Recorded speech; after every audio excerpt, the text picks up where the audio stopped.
Good morning. I'm here to talk to you about bringing the workforce into the 21st century, the workplace in the 21st century. My journey began with this statistic. After 12 years, 50% of all women will have left the tech industry, 2 times the rate of men. I was one of these women, and I know why I left. But many in the industry feel it's because women go off and have babies. However, I actually don't have children. So I started to do empathy interviews to find out exactly why half the women leave the tech industry within 12 years. And what I found on this journey is that there's more than just marginalization of women. And that this is not just tech's problem, this is corporate America's problem, and that it doesn't just affect women, it also affects men. The current tech industry looks like this genre. The average age of a software developer is 29 years old. The mean is 27. The predominant race is white. The predominant gender is male. Now, I'm not here to shame the young white men that make up the tech industry or villainize them. I'm simply pointing out that they are the majority. And the tech culture, caters to this majority. It is made up of beer and ping pong and pizza and hoodies. And they call their teammates ninjas and rock stars. And what's missing from this is that women don't feel welcome in this environment. I get asked all the time, how do we hire more women? How do we get more senior women on staff? And I say to these companies, well, does your culture reflect what women want? I call this the ping pong culture. And I actually had a senior female developer attend one of my conferences and say to me, she was looking for a job, she was highly sought after. And she said to me, I'm a mother of 2, I don't care about your beer and ping pong. So what does she care about? What if the tech industry built a corporate culture that worked for this woman? What would that look like? It would look like really good health insurance, like 100% coverage. It would look like paid maternity leave, not short-term disability, not, oops, we don't have a policy until the first woman gets pregnant. You preempt that. 6 months paid maternity leave. It would be on-site childcare. Let me tell you, that is women's biggest pain point. After school care, what are women supposed to do with their children from 2 to 5 when they're expected to be at the office? It would be mother's rooms, and not just mother's rooms, it would be no shame in using those mother's rooms. I recently, in my empathy interviews, interviewed a woman who was so sad. She has to leave every day at 4 o'clock because she physically cannot pump enough breast milk before she leaves to drop off her son for daycare. And she feels shamed and alone. She is only 2 women in the office of 100, and she's the only mother. It would be paternity leave, because this also affects men, and it would be elder care. Because guess what?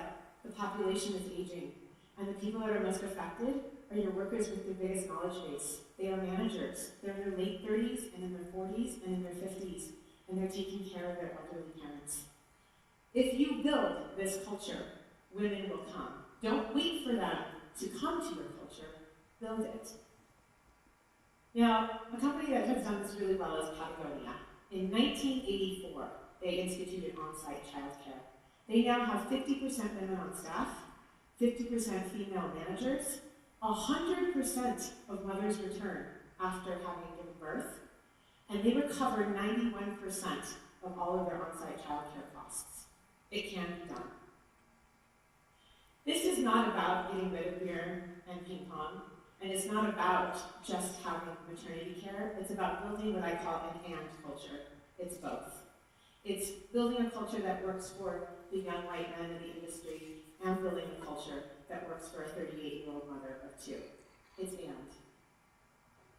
The second thing I learned is that this is not just the tech industry's problem. Corporate America has a problem. And I was really fascinated as I did these interviews to learn that this is a problem for management consulting and law and healthcare and really the enterprise level working force.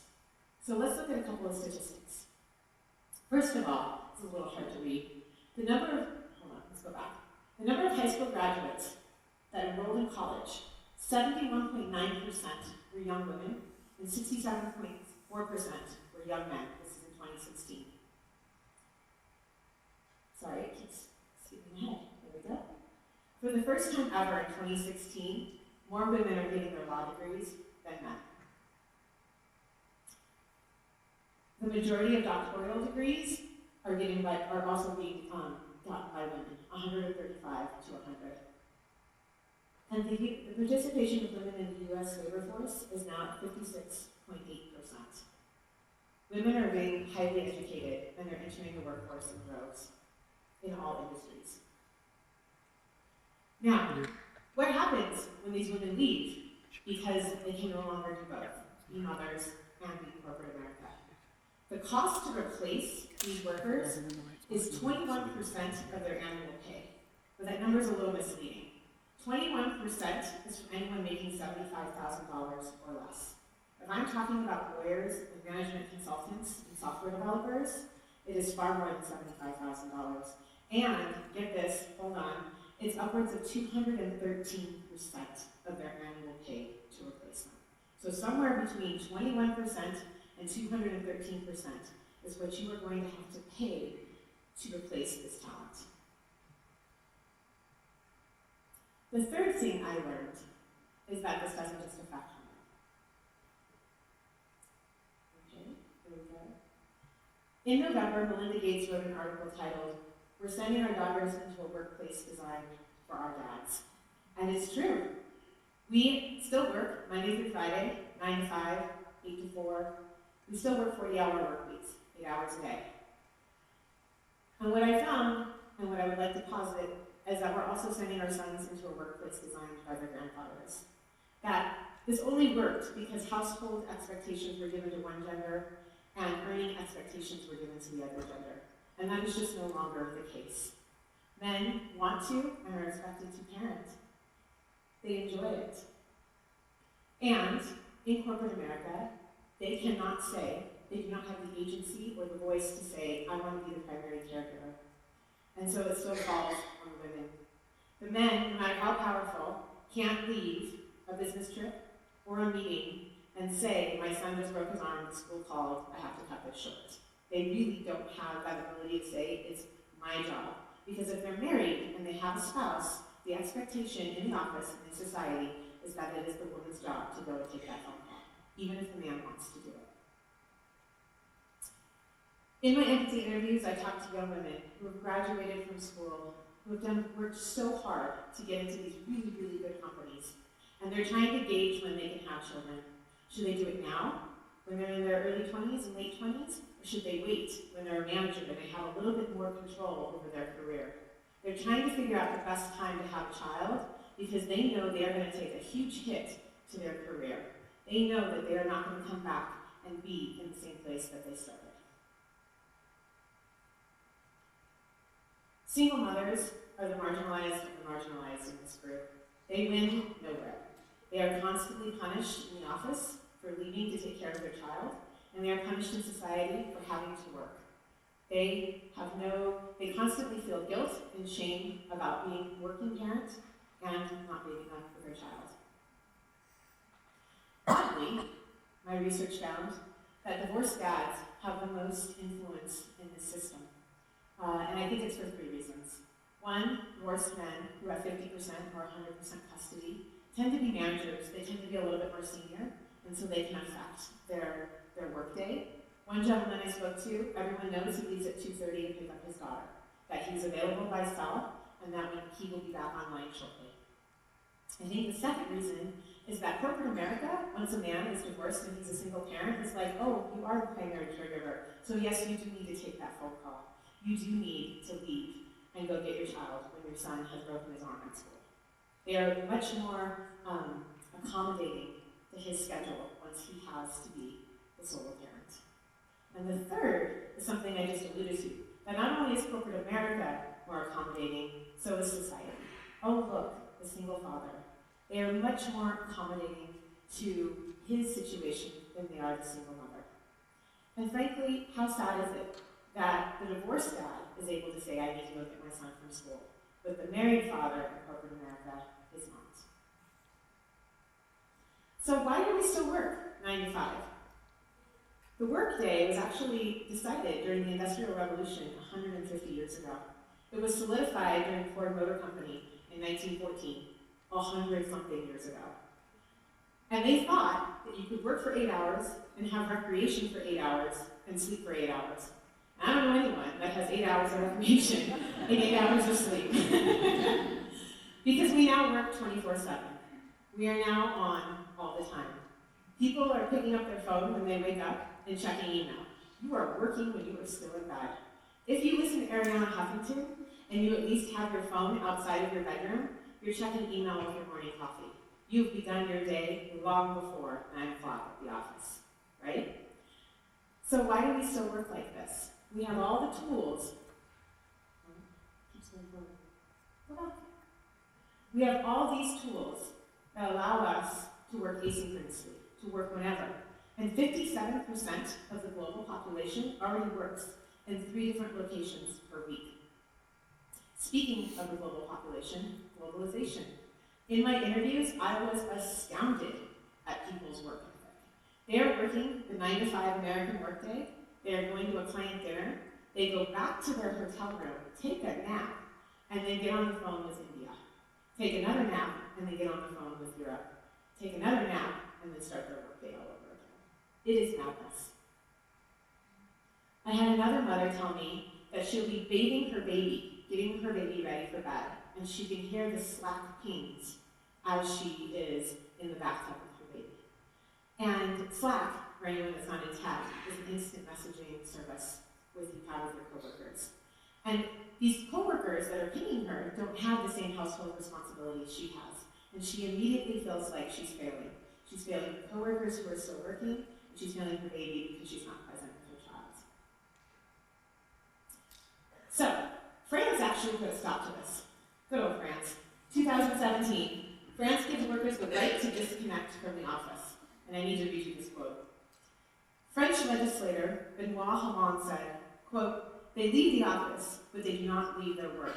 They remain attached by a kind of electronic leash, like a dog." It's true. We are chained to our desk, or we are attached by electronic leashes. And neither of it is working. No one is working in the system. Not the divorced dad, not the single mother, not the dual parent household, not the single man. No one is working in our current system. So I have a suggestion. This is my idea we're sharing. Why not just change the work week? The tools are there, the globalization has happened, everything is in our favor. And the idea is that Monday and Friday are flex days. You can work from home or you can work in the office. You can do whatever you want. There are no meetings during this day. On Tuesday, Wednesdays, and Thursdays, from 10 to 3, you have core working hours. You have co-working hours. And what that means is core working hours. And what that means is it's all hands on deck. Everyone is in the office for their meetings. At this time, you don't do anything personal. It is all about the office. And you meet with your team and you decide productivity. Before 10 and after 3, again, flex time. You can either be with your children, or you can go to the gym, or you can play fantasy football, or you can do ping pong. It works for everyone. Now, in order for this work week to work, is we have to take away the idea of FaceTime.